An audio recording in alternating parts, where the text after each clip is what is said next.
London is the capital of the United Kingdom, and it is a multicultural city.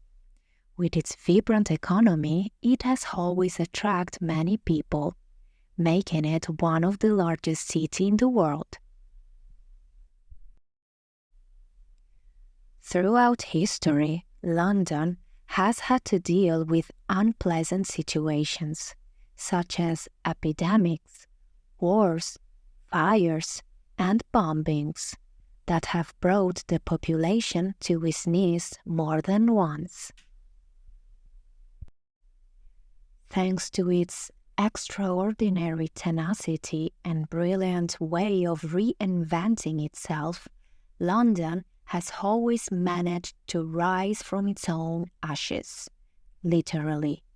Let's step back to understand the nature of this majestic city, starting from its beginning.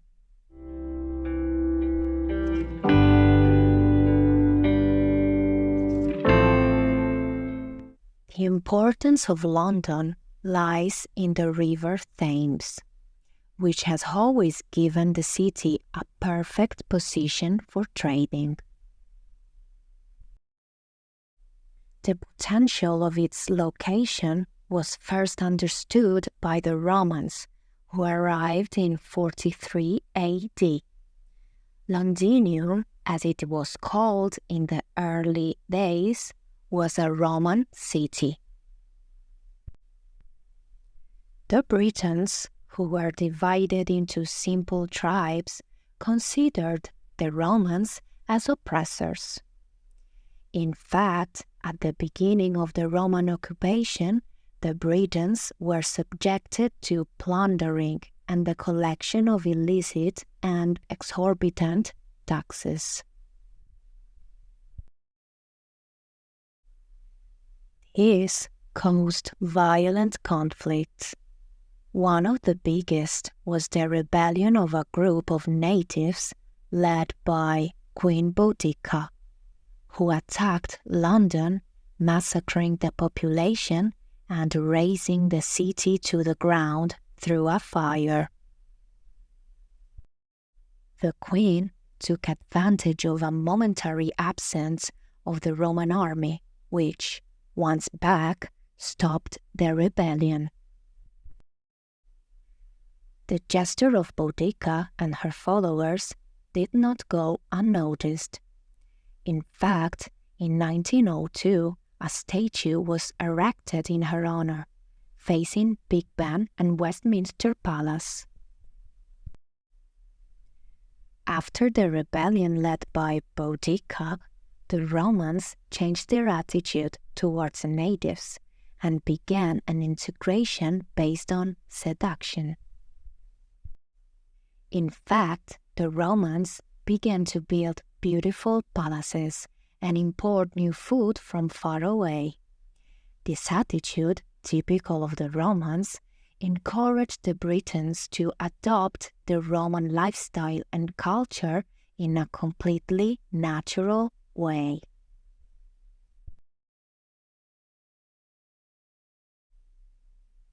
At this point, London was well connected both by sea and by land, thanks to the many roads built by the Romans, and enjoyed a flourishing trade with much of the world then known. All this resulted in the progressive mixing of different ethnic groups. However, the gradual weakening of the empire forced the Romans to abandon London, which was conquered by invaders from Northern Europe. These groups of people were divided into simple tribes, living in villages, and did not understand the complex structure of London.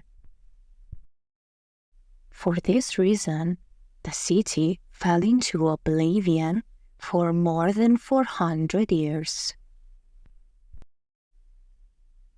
In 1066 AD, the Duke of Normandy, William the Conqueror, took London and became the King of England after defeating the Anglo-Saxon army in the Battle of Hastings.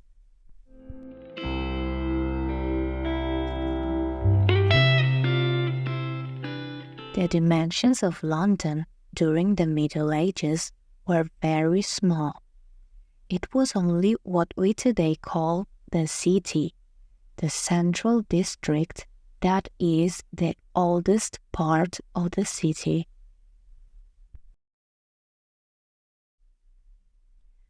London, as a port city, based its economy on trades and on the sale of production of goods.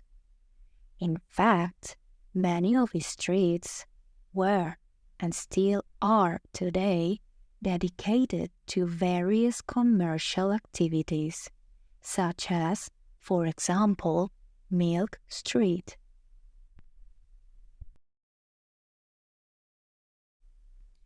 London attracted workers from all over the world, and its size was growing and growing. However, from a hygienic point of view, the city was not ready to manage this big amount of people.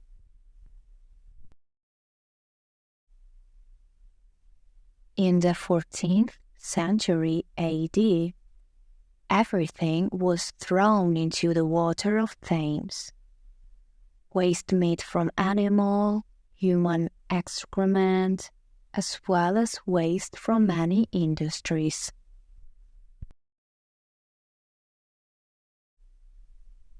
At some point, the river had become so polluted that it was known as the Great Stink. Unfortunately, at that time, the consequences of this way of disposing of waste were not clearly understood, and the water for washing and drinking was taken from the same river.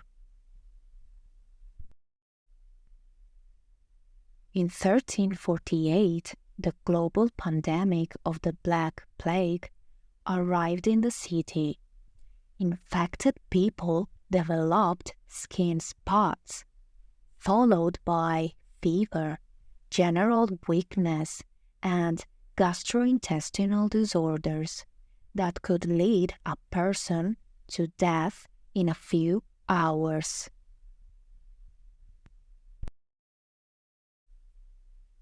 The consequences of the Black Plague were catastrophic, and it killed 1/3 of the European population.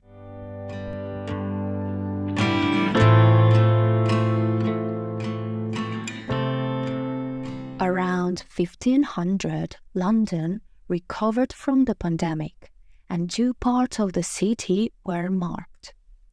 The one north of the Thames, which was the financial and economic center, and the one south of the river, which was known for its depravity.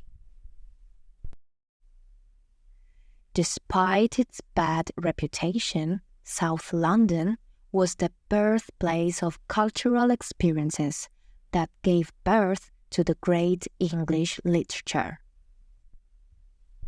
In fact, William Shakespeare, son of a wealthy merchant, left his wife and children in the countryside and decided to move to the south of London, to Southwark, where the famous writer Thomas Dekker also lived. Southwark escaped the central control of the city and was known for hosting prostitution, excess, and crimes of many kinds. In this context, Shakespeare's creativity was stimulated. In fact, right there, he wrote masterpieces such as the play Hamlet and the play Othello. In 1559, Shakespeare decided to invest in the construction of a theatre in Southwark. This theatre was, and still is today, the Globe. At that time, going to the theatre was a very different experience from what we have today. The audience, coming from every social class, could be very noisy, and it was considered normal to drink and eat during the show, as well as throw fruit and vegetables on the stage if the show was not appreciated. Shakespeare's creativity vanished when the Civil War broke out in the city, forcing theatres to close.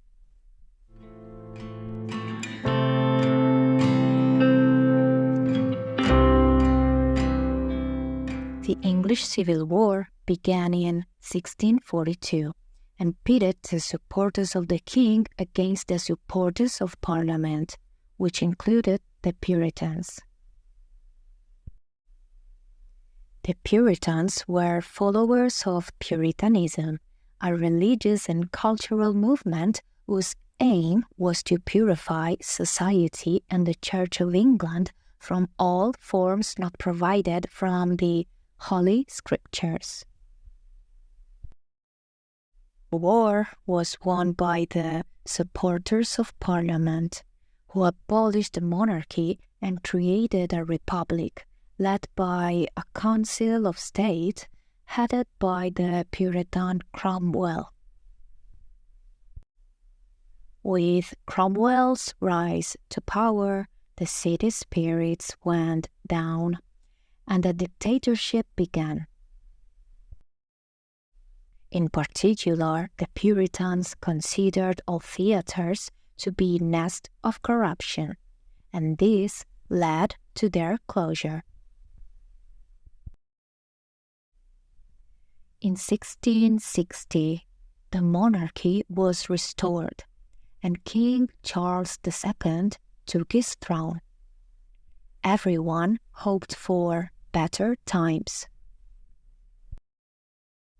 The public anger towards Cromwell was so intense that, after his death, the crowd dug up his body and hanged it before displaying his head in the halls of Parliament. In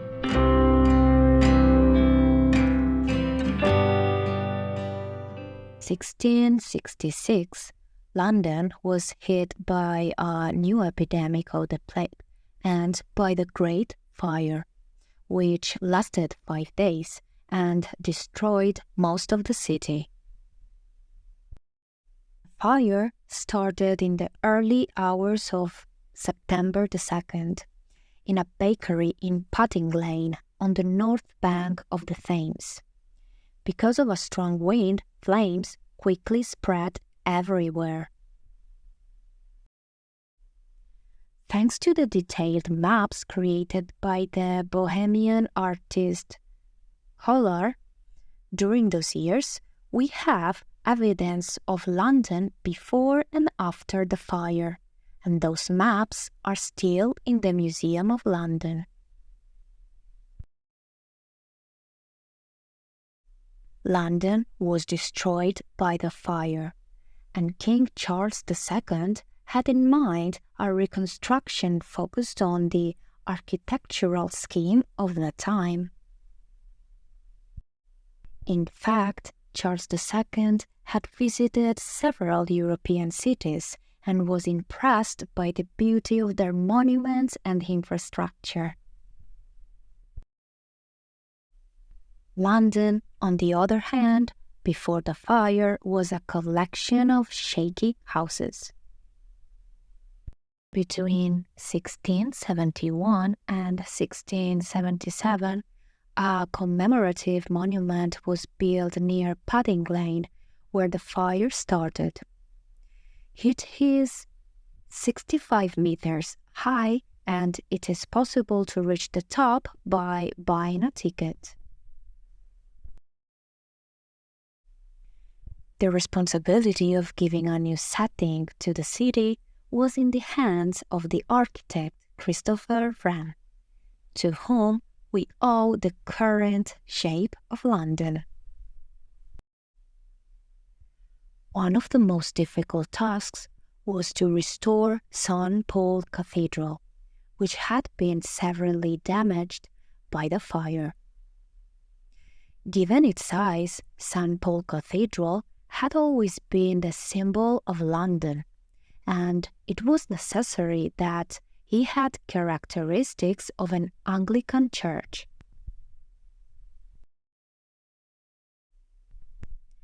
Wren, eager to follow the trail of European architecture of the time, did not want to give up the possibility of building a dome, which, however, was one of the symbols of the Catholic Church. To solve the issue in the best way, Wren decided to build a spire, an architectural symbol of the Anglican Church, on top of the dome to symbolize its predominance. At the back of the cathedral, there is the sculpture of a phoenix with the Latin inscription Resurgam, I will rise again.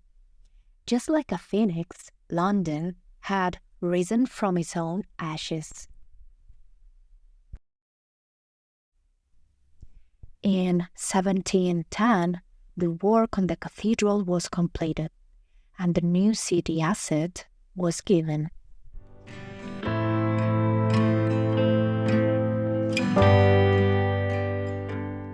London is a city that faced many changes throughout its history. In the past, the rich and poor used to live in the same districts. However, now the wealthy district has appeared to the west of the river, while the poor district has emerged to the east. Social mobility was possible in London, and it was not always predictable. In fact, the poor often became rich through hard work or gamble, just as the rich became poor after having gambled away all their wealth or after making a wrong move in the business system.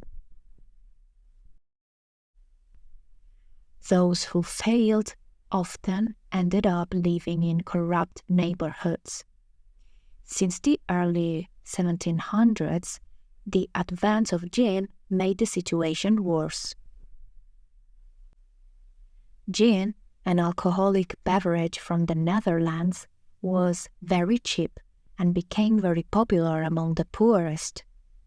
For a few coins, people could drink so much that they forgot their own misery.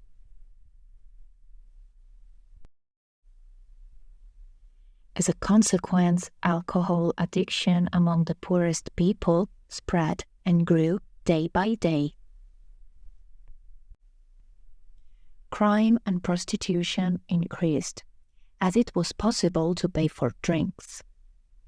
Prostitution, in particular, led to the spread of syphilis, a serious sexually transmitted disease. All of this had terrible consequences on the country economy, as many people were unable to work.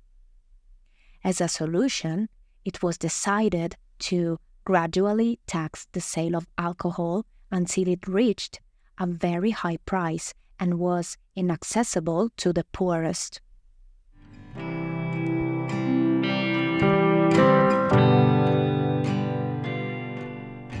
London was one of the main cities in which the Industrial Revolution started.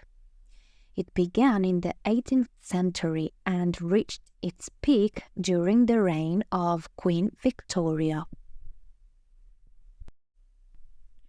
With the Victorian era, Great Britain experienced a period of great economic, political, and cultural development. In 1851, the Crystal Palace, a huge glass structure that hosted the first World's fair to celebrate modern industrial techniques was installed in Hyde Park. Despite Great Britain becoming the workshop of the world, the economic difference between the rich and poor was massive. The poor were relegated to a life of misery, from which there seemed to be no escape. They were forced to perform extremely hard work with extremely long hours for an extremely low salary that gave them no hope of change.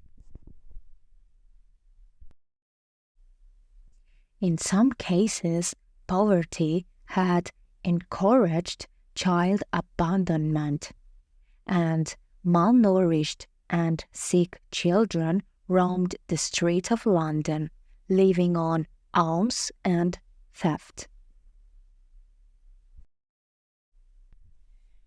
This harsh reality is perfectly shown in novels such as Oliver Twist by Charles Dickens, an English writer of the time. Victorian society was characterized by many social differences and hypocrisies. In this context, the richer classes did not hide their disdain and at the same time their false mercy for the poorest, who, given their condition and the impossibility of getting out of it, inevitably lost themselves in moral misery. Poverty was seen as a fault and not as what it is, a disastrous social and economic consequence.